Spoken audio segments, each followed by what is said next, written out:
So hey guys, welcome back to the channel. कैसे हो आप सभी। मेरे सामने खड़ी है NS200 2024 मॉडल। अब आप लोग सोच रहे होंगे 2024 मॉडल कैसे हो सकता है, इसके अंदर तो भाई एलईडी हेडलाइट्स नहीं है, इंडिकेटर्स नहीं है। सो बेसिकली भाई जो इस बाइक के ओनर है उन्होंने इस बाइक को परचेज किया है अपडेट आने के बावजूद भी, मतलब इस बाइक को ही लिया। N250 क्यों नहीं लिया, MT15 क्यों नहीं ली, बहुत सारे सवाल है भाई, उन सारी चीज़ों के बारे में बात करेंगे। मतलब जब एक अपडेटेड मॉडल मिल रहा है तो ऐसा क्या था ओनर के दिमाग में कि भाई उसने ओल्ड जनरेशन लेना ज़्यादा प्रेफर करा देन न्यू। तो बुलाते अपने कौशिक भाई को और उनसे सारी की सारी इन्फॉर्मेशन जानते हैं कि कैसी है ये मशीन, क्या क्या चीज़ें अच्छी लगी, क्या बुरी लगी, उन सारी चीज़ों के बारे में। तो ये हैं अपने कौशिक भाई, कैसे हो? बढ़िया भाई, आप बताओ। बढ़िया। तो भाई आप अपनी बाइक के पास आ जाएं सबसे पहले, तो उसके बाद आपसे थोड़े बहुत सवालात हैं कि लोगों को हमेशा चाहिए होता है नहीं चाहिए नहीं चाहिए नहीं चाहिए, आप पुरानी उठा के लेकर के आ गए, ऐसा क्या मतलब क्या था दिमाग में? लुक्स, ठीक है, ओनली लुक्स, ठीक है। इस वजह से मतलब आपने ये पुरानी वाली, अच्छा मतलब पुरानी वाली मिली कैसे यार, सबसे पहले तो मुझे ये जानना है, क्योंकि जब नई वाली आ गई तो ऑब्वियसली बात है पुरानी वाली तो खत्म ही हो जाती है। तो कैसे मिली आपको? मंगवाई गई थी, 15 दिन लगे थे, 10 दिन लगे थे। अच्छा, 15 से 10 दिन लगे थे। बड़े शोरूम पे गए थे, बग्गा लिंक पे। अच्छा, बहुत ज्यादा बाइक्स रखते हैं वो, बट ये वाली एक भी नहीं थी। अच्छा, एक भी नहीं थी। एक भी नहीं थी। ये वाला मॉडल जो था ना, पुराना वाला हेलोजन वाला, एक भी नहीं था, सब एलईडी, सब डिजिटल मीटर। अच्छा अच्छा। तो मैंने मंगवाई थी, पैसे जमा करे थे कुछ पहले, फिर उन्होंने 10 दिन बाद ला करके गाड़ी दी मुझे। अच्छा, तो मतलब इस वजह से आपने, अच्छा लेकिन पुरानी लेने का क्या, सिर्फ लुक्स तो नई वाली का भी वैसे ही बिल्कुल सेम टू सेम है, चेंजेस ही तो थोड़े बहुत किए थे, क्या बुराई थी उसमें लेने के लिए? ये बाइक आपने ली कितने की, पहले ये बताओ। ये पड़ी थी मुझे 178 की। 178 की, वो शायद पड़ी थी होगी 188 की, क्योंकि 10,000 रुपये उसके ऊपर पड़े। एक्स्ट्रा है। तो आपको लगा नहीं कि यार 10,000 दे करके ले लेता हूँ, फीचर क्या दिक्कत है? बट जो अगर वो सब कुछ चेंज करते मुझे कोई दिक्कत नहीं थी। वो अगर हेडलाइट चेंज करे थे वो भी बहुत अच्छी थी, एलईडी लगवा दी यहाँ पे वो भी बहुत अच्छी बात थी, ठीक है। बट उन्होंने जो मीटर के साथ गेम करा ना वो इसको बस भाई मेरे को पता ही था कि भाई यही बोलने वाले हैं। ये साइड कर देते, यहाँ पे ले आते डिजिटल मीटर। ये जो इसका आरपीएम वाला नीडल है ना, ये ना हटाते ना तो मैं ले लेता, मुझे कोई दिक्कत नहीं थी। बट जो ये मीटर होता है ना, ये जान है NS वालों की, बजाज वालों की जान है, तरीके से बजाज की हर गाड़ी में आपको यही मिलेगा, चाहे आप कितनी पुरानी ले लो, चाहे कितनी भी नहीं ले लो, कितनी भी नहीं तो अब तो खैर अब तो नई वाली में हटा ही दिया उन्होंने। तो बट ये एक तरह से जान है कि जब आप बैठोगे, जब आप इसको देखोगे ना, तो एक अलग से फील आएगा कि हाँ भी आपका आरपीएम कहीं टच हो रहा है। ये चीज उसमें फील नहीं होती। अच्छा एक बात बताओ, जैसे आपने इसको खरीदा 178 आपने बताया, तो आई थिंक कि 250 भी लॉन्च हो चुकी होगी, N250 जो नई वाली है, तो उसको क्यों नहीं लिया फिर आपने? उसको, वो भी तो एक बेटर ऑप्शन था, क्या दिक्कत थी उसको लेने में? N250 का ना बात पता है क्या, मेन बात वो थोड़ी सी कम पॉकेट फ्रेंडली है। अच्छा, उसमें माइलेज थोड़ा सा कम है। अच्छा, माइलेज का थोड़ा दिक्कत है। ये आपको दे देगी, आपको आराम से अभी 36, 37, 38 दे रही है मेरे को। 36, 37, 38 का माइलेज दे रही है। 37, अगर मैं अभी ऑन करके दिखाऊं तो आपको अभी दिखा देगी, आप अभी देख लेना, अभी दिखाऊंगा।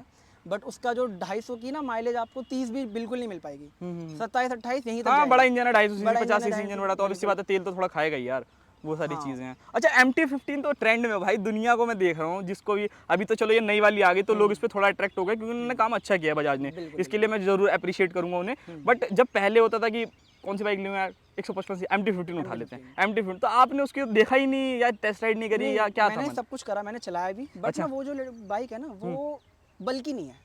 अच्छा, बल्कि नहीं है, वो थोड़ी सी ना आपको कॉम्पैक्ट मिलेगी, उसकी सीट भी छोटी है, ठीक है। बाकी पावर बहुत है, पावर में कोई दिक्कत नहीं एमटी में, बट जो एक बल्कि लुक होता है ना वो नहीं था उसमें। वो नहीं, वो तो NS ही देगी भाई, वो NS ही देगी। वो मुझे लगता है कि बजाज की बाइक्स आप लोग आपको दे सकती हैं, ठीक है। चलो, ये बल्कि लुक की वजह से, एक वेट की वजह से कि हाँ आप कुछ चला रहे हो, आपको कुछ फील हो, तो उसके चक्कर में मैंने लिए, नहीं तो मेरा दिल तो R15M पे ही था। अच्छा, बट मैं जब गया देखने तो उसका प्राइस भी ज्यादा था। हाँ, और 230 की पड़ रही होगी यार वो, अच्छा खासा, लगभग आपको मुझे लग रहा है 50,000 रुपए का फिर ऊपर नीचे ज्यादा था। बिल्कुल सही बात है। तो मैंने टॉप एंड छोड़ करके टॉर्क पे ज्यादा ध्यान दिया, मुझे लग रहा है ज्यादा खुश भी हो गया, आई थिंक। बिल्कुल खुश हूँ। घर वालों को लेकर के जाना वाना होता होगा तो कोई दिक्कत तो बिल्कुल नहीं देता, आराम से बैठ सकते, ज्यादा कोई डिफरेंस है नहीं। मम्मी को बिठा लो आराम से, पापा को बिठा, मस्त। सही बात है, बिल्कुल। अच्छा, सीट कंफर्ट कैसा है इस बाइक का? चलो, मम्मी कंफर्ट बहुत अच्छा है, इसका सीटिंग पोस्चर बहुत अच्छा है, स्पोर्टी लुक में आपको ऐसी बाइक मिल रही है। और अगर आप एक बार इस पे बैठोगे ना तो आपके जो पैर है ना बिल्कुल फिट हो जाएंगे इस पे, टंकी भी आपकी कहीं भी चुभेगी नहीं। जो आपके यहाँ पे दर्द होते हैं रेस्ट में है, बिल्कुल रिस्ट में, जब आप लॉन्ग राइड कर रहे हो तो आपका जो सारा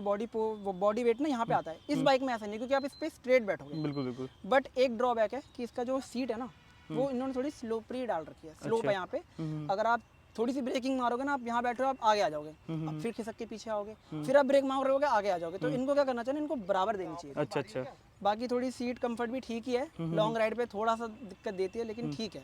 चलो, अच्छा चलो, मेन बात करते हैं पावर के बारे में। मैं जानना चाहता हूँ पावर कैसी है इस मशीन? पावर बहुत ज्यादा है, ओए क्या बात है, पहली बार में ही बहुत ज्यादा है। मैं सच बताऊं, मैं कभी इस गाड़ी से डर जाता हूँ। अच्छा, मेरे को, मैं जैसे आप रेड लाइट पे खड़े हो ना, आप भगाओगे, आपको पता है कि आप सबसे आगे खड़े हो, आपको सबसे आगे निकलना है। हाँ, ये तो होता है, राइडर से चिल रहती है। हाँ, सही बात, हर राइडर करता है। भाई दूसरे तीसरे गियर पे ना सामने से उठने लगती है अपने आप ही, मैं ना चाहूँ ना तब मेरे को नहीं इसको व्हीली मारनी टाइप नहीं मारनी, हाँ। जब भी हल्की हल्की उठेगी तो मैं थोड़ा कंट्रोल करता हूँ कि ब्रेक मार के डाउन रख लो, डाउन कर लो भाई कि नहीं भाई अभी आती नहीं व्हीली व्हीली। मतलब पावर वाइज आपको कोई भी दिक्कत नहीं है पावर बाइक बहुत में, है, पावर बहुत बढ़िया पावर है। है। चलो अच्छा, गियर बॉक्स के बारे में भी जानना चाहूंगा। 6 स्पीड का 6 गियर बॉक्स स्पीड है, गियर है। तो अटकना वटकना कुछ बिल्कुल भी नहीं, बहुत ही रिफाइंड इंजन है, बहुत ही काफी ज्यादा रिफाइंड। अच्छे तरीके से गियर चेंज होता है, क्लच भी इसकी बहुत हाँ क्लच है, इसमें स्लीपर क्लच नहीं आता, बट फिर भी ये बहुत अच्छा काम बहुत करता है। सॉफ्ट है, तो आप आराम से गियर चेंज कर सकते हो, कहीं भी गियर अटकेंगे नहीं, कहीं भी कोई आवाज नहीं आएगी, बड़े ही प्यार से आपके गियर। अच्छा वाइब्रेशंस के बारे में जानना चाहता हूँ, बाइक में वाइब्रेशंस हैं? वाइब्रेशंस इसके आपके 100 के बाद मिलेंगे। 100 के बाद, मतलब 100 से 100 की पहले स्पीड के आप ऊपर? चाहे कितनी भी भगा लो, किसी भी गियर पे भगा लो, हर गियर में पावर है। हाँ 100 के बाद अगर आपने करी तब आपको थोड़ा सा वाइब्रेशन यहाँ पैर में फील होगा, हल्की सी गुदगुदी, और थोड़ा सा वाइब्रेशन इस वाले हैंडल में। अच्छा अच्छा अच्छा, बस बाकी और ज्यादा वाइब्रेशन है नहीं। मतलब स्मूथ है, बट वही है 100 के बाद जाओगे तो थोड़ा बहुत तो वाइब्रेशन रहता है, थोड़ा बहुत तो वो चीज़ है। अच्छा भाई, आपकी बाइक में यूएसडी सस्पेंशंस आते हैं, फ्रंट में रियर में मोनोशॉक एब्जॉर्बर्स हैं, कैसा फीडबैक है? झटके लगते हैं, कम लगते हैं, ज्यादा लगते हैं, बहुत कैसा है? अच्छा, बजाज तो सस्पेंशन बहुत अच्छी देता है, अच्छा। आपको पता ही है। 150 सीसी की अगर गाड़ी ले लोगे उसकी, बजाज नॉर्मल वाली पल्सर, उसकी भी सस्पेंशन बहुत अच्छे है, ब्रेकिंग में पूरी आगे दब जाती है, सेम चीज इसी के साथ है। बिल्कुल। आगे आप ब्रेक मारोगे तो बहुत अच्छी ब्रेक है, बट हाई स्पीड पे ना इसके ब्रेक कह रहा हूँ, सस्पेंशन उतने अच्छे वर्क नहीं करते। एक ना टाइट वाला फील होता है कि बहुत टाइट है, अगर ऐसा लगता है टेलीस्कोपी की है। टेलीस्कोपी की है, अगर आप हाई स्पीड में अगर एक बम्प आ गया ना लंबा वाला, तो गाड़ी बहुत हार्ड फील होती है, हार्ड फील होती कि है, इसके यूएसडी काम ही नहीं कर रहे, काम नहीं कर तो रहा ये एक ड्रॉबैक है। बट अगर आप लो स्पीड में हो, अगर आपका कोई भी गड्ढा आ रहा है, कोई भी स्पीड ब्रेकर आ रहा है, बम्प आ रहा है, तो बहुत अच्छे से काउंटर करती है उसको, बहुत अच्छा suspension बहुत बढ़िया। चलो भाई, अच्छा आप इसी चीज़ से आते हैं, टायर पे भी आ जाते हैं। यूरो ग्रिप के टायर देते हैं, जो मुझे सबसे ज़्यादा बेकार लगता है। क्या है आपकी क्या? टायर बिल्कुल अच्छे नहीं है, टायर आगे पीछे दोनों के बारे में बात करना चाहूँगा, कैसे हैं ये? टायर ठीक नहीं है, ठीक है। कंपनी सस्ता गाड़ी सस्ती करने के लिए कुछ भी करती है, एक एक चीज़ों से पैसे काट करके वो गाड़ी को अफोर्डेबल बनाती है, तो उस हिसाब से ठीक है। बट अगर आपके पास थोड़े पैसे हो रहे हैं तो आप चेंज करवा दो, सबसे पहले लेके चेंज करा दो इन्हें, सबसे पहले चेंज करा दो अगर आपको पैसे। और 130 सेक्शन का टायर देते हैं, ये भी थोड़ी सी मेरे को कमी सी लगती है, चौड़ा होना चाहिए था। हाँ हाँ बिल्कुल। और अगर चौड़ा नहीं दे रहे तो ब्रांड अच्छी चुन लेते। सही बात है, कम से कम एमआरएफ का टायर इसमें आते हैं, कुछ कुछ वेरिएंट में एमआरएफ के भी टायर आते हैं, पता नहीं क्या करते हैं, सबको यूरो ग्रिप वाली मिलती है, मुझे समझ में नहीं आता। तो मतलब फीडबैक उतना अच्छा नहीं है जितना होना चाहिए। लाइक सीधी में तो ये सही होगा, बट जब लीन वीन करते हो हल्का, तो थोड़ा सा एक डर लगता है कि कहीं स्लिप ना हो जाए, कहीं स्लिप ना हो जाए, कहीं गिर ना जाओ, बम्प आ जाए, तो अगर हम ब्रेक मार दे तो जो एक कनेक्शन होता है ना टायर और रोड का, वो छूट ना जाए, तो एक डर लगता है। तो अगर आप टायर चेंज करवा लो तब आप ये सब कर सकते हो, बट टायर इसके उतने अच्छे नहीं है। टायर अच्छा, ब्रेकिंग के बारे में जानना चाहूंगा, ब्रेकिंग कैसी है? ब्रेकिंग बहुत अच्छे, बुरे टायर होने के बावजूद भी ब्रेकिंग बहुत अच्छी है। अच्छा, ब्रेकिंग बहुत अच्छी है। ब्रेकिंग ग्रामिका के ब्रेक मिल जाते हैं आपको, कैलिपर्स दोनों आगे पीछे, ABS, तो ब्रेकिंग कभी मतलब कोई धोखा होगा देने की कोशिश करिए ब्रेक? बिल्कुल नहीं, कभी नहीं कोशिश करिए। चलो भाई ठीक है। अच्छा, हीटिंग इशू, चलो अभी तो खैर गर्मियां चली गई हैं, हीटिंग इशू है। अच्छा हीटिंग इशू है, ठीक है, क्योंकि इस बार तो जो गर्मी पड़ी थी वो 55 डिग्री वाली पड़ रही थी। 55 डिग्री अगर आप इसको चला लो ना, इसमें आपको लिक्विड कूल मिलता है, बट जब भी आपको ना पैरों में फील होएगा, आप इसको शॉर्ट्स पहन के नहीं चला पाओगे। अच्छा, शॉर्ट पहन के नहीं चला पाओगे आप। अगर गर्मी के टाइम में कह रहा हूँ मैं, सर्दी में तो चला लो कोई दिक्कत नहीं है, बट गर्मी में बहुत ज्यादा हीट यहाँ से पता नहीं क्या करते हैं, ये पंखा से हवा सीधा पैर पे लगता है, सीधे पैर पे लगता है, बहुत हीट लगती है, ऐसा लगता है गाड़ी ठंडी नहीं हो रही है। चलो देखो भैया, अच्छा सर्विस कितनी करा ली इस बाइक की आपने? सर्विस अभी फर्स्ट सर्विस हुई है, 450, वैसे 500 होती तो मैंने थोड़े दिन पहले करा ली। सर्विस का भी ठीक ही है, लेकिन बजाज जानते हो आप बहुत टाइम लगाता है। आप सुबह गाड़ी दोगे, गाड़ी आपको शाम को मिलेगी, वो हर बार सबका ही रहता है, सबका ही रहता है। इतनी सारी गाड़ियां ना उनके पास, दिक्कत गाड़ी इतनी सारी, सर्विस सेंटर बहुत कम है, बहुत कम सर्विस सेंटर है। सही बात तो वो है, बाकी वो बिना पूछे काम कर देते हैं। अगर आप, अच्छा इसका कॉस्ट कितना आया था सर्विस कराने का? अगर मैं आपको एक्चुअली बताऊं ना, आप अगर ये वीडियो भी देख रहे हो, आप सर्च करोगे कि भाई बजाज की सर्विस NS200 की कितनी लगती है, आप कोई भी वीडियो देख लो, आपको 1000 के अंदर ही दिखेगी सारी वीडियो, हर बिल आपको 1000 के अंदर, 800, 850, 900। बट मैं सर्विस कराने गया, मैंने गाड़ी दे दी, ठीक है, फिर मैं शाम को आया, उन्होंने बोला था शाम को आना भैया, तो मैं शाम को गया। जब उन्होंने मेरे को बिल दिया ना, बिल पे लिखा हुआ था 1448 रुपए। 1448 रुपए? 1448। अच्छा जी, किस चीज को ऐड कर दिया उन्होंने? 2 चीज फालतू में ऐड करी। अब फालतू है कि यूजफुल है पता नहीं, बट उनको मेरे से पूछना चाहिए था। ऑफ कोर्स ही बात है भाई, पैसे आप दे रहे हो तो आपसे पूछना तो बनता ही है। एक उन्होंने करा था SX वैस करके, तो मैंने पूछा भैया क्या चीज है, 425 रुपए की चीज थी, मेरे को समझ ही नहीं आया भाई, पहली बार देखा, क्लियर लिखा भी नहीं हुआ था SS वैक्स क्या, आपको भी समझ नहीं बिल्कुल ऑफ कोर्स सही बात है। तो मैंने पूछा तो भैया क्या है ये, 425 रुपए आपने लिए, भैया कह रहे हैं कि भैया ये डी कार्बन ऑयल है। मैंने भैया डी कार्बन ऑयल क्या होता है, इंजन ऑयल होता है क्या? कह रहे नहीं भैया, इंजन ऑयल अलग होता है, कूलेंट अलग होता है, हम इंजन ऑयल के साथ एक डी कार्बन ऑयल डालते हैं कि आपका इंजन स्मूथ चलता है, जो कि अच्छी बात है, ठीक है, क्योंकि मगर पूछो तो सही कम से कम मेरे से, पूछो तो सही कम से कम, मेरे से 400 रुपए पैसे हैं ही नहीं है, मैं अपने लेके आया हूँ कि नहीं आया हूँ, सही बात है। तो ये चीज़ थोड़ी सी खराब है। और एक और चीज़ बेकार लगी मेरे को, क्योंकि उन्होंने बिना पूछे नई गाड़ी में टेफ्लॉन कोटिंग के 180 रुपये लिए हैं। अच्छा, नई गाड़ी में पॉलिश करने का क्या मतलब बनता है, मुझे अभी तक समझ नहीं आया। वो तो बजाज वाले भाई कुछ भी कर देते हैं। बजाज 180 रुपये ले लिए, 180 रुपये का पॉलिश आ जाता है पूरा। आप घर बैठ कर आराम से माइक्रोफाइबर दिन भर रगड़ते रहो, दिन भर चमकती रगड़ते रहेगी रहो, गाड़ी। आपके 180 तभी बच जाएंगे। सही बात है, बिल्कुल सही तो बात ये चीज़ उनको नहीं करनी चाहिए थी, मेरे से पूछ लेना चाहिए था। भरोसा तो ऐसे दिलाएंगे जैसे पता नहीं क्या ही कर रहे हैं, बट लेकिन जब आपके हाथ में बिल थमाएंगे ना, आप थोड़े से शौक हो। अच्छा, फीडबैक में कितना नंबर देना चाहोगे अगर मैं 10 में से बोलूँ बजाज वालों को कि फीडबैक? अच्छा, 5 दोगे? 10 में से 5 तो बहुत कम है यार, आधे हैं बिल्कुल ही। आधे हैं बिल्कुल, मैं आधे ही दूंगा। सही क्योंकि बात। मैं तो अगर ये गारंटी खत्म ना करते ना, तो मैं तो घर पे करूँ सर्विस। सही ये बात है। चीज़ है, क्योंकि भाई हम लोगों का सबसे मेन चीज़ है टाइम।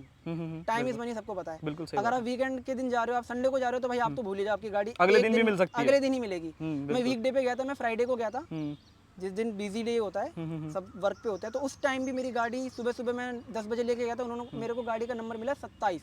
मतलब सुबह से 27 की गाड़ी थी। बताओ। इतनी मारा मारी है भाई सर्विस के लिए। सही बात है। तो आपके टाइम बहुत ज़्यादा वेस्ट होंगे, तो टाइम का इशू बहुत पड़ता है इसको सर्विस कराने। अच्छा चलो भाई, मतलब ओवरऑल आप इस बाइक से खुश हो, कोई कमी पेशी बिल्कुल नहीं खुश लगी हूँ। है? अगर मैं आपको बताऊं, अगर मैं आपको शॉर्ट में बताऊं कि भाई आपने 1,78,000 रुपये खर्च करे ना, तो भाई आप खुश होगे। आप दुखी बिल्कुल भी नहीं होगे कि हाँ आपने पैसे खर्च करे आप दुख हो रहे हो। नहीं भाई, बाइक कोई भी ले लेता है, ईएमआई पे ले लेते हैं, कैश पे ले लेते हैं, वो अलग बात है। बट एक जो होता है ना भाई, बाइक लेने के बाद जो कॉस्ट आता है, एक एक पार्ट्स का, मेंटेनेंस का, पेट्रोल का, वो इसका बहुत कम है। बहुत कम। माइलेज भी बहुत अच्छी है।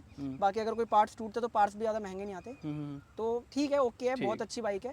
आप बिल्कुल भी दुखी नहीं होगे उसको लेने के बाद। तो मैं तो बोलूँगा कि आप भाई यही लो। यही ले लो। चलो ठीक है, थैंक यू सो मच भाई, बहुत अच्छा आपने रिव्यू दिया भाई। तो भाई देखो, ये था NS 200 का। भाई देखो, जब से बजाज ने इस बाइक को अपडेट किया ना, काफ़ी लोग खुश हैं। बहुत सारी चीज़ें, कुछ कमियां हैं जो कि मुझे ऐसा लगता है कि दुनिया की कोई सी भी बाइक उठा लोगे ना, आपको वो कमियां तो थोड़ी बहुत मिलेंगी, उनको एडजस्ट कर लो। बट उसके अलावा अगर मैं बात करूँ, डेफिनेटली स्पेशली उन लोगों को जो MT-15 लेना चाहते हैं ना भाई, उसके जगह आप इस बाइक को लोगे ना, तो ज़्यादा चीज़ें जो हैं वो आपको अच्छी मिलेंगी। पावर ठीक ठाक मिल जाएगी, माइलेज अच्छी मिल जाएगी, उसी के साथ अगर आप फीचर्स देखते हो तो बहुत अच्छी मिलेंगी।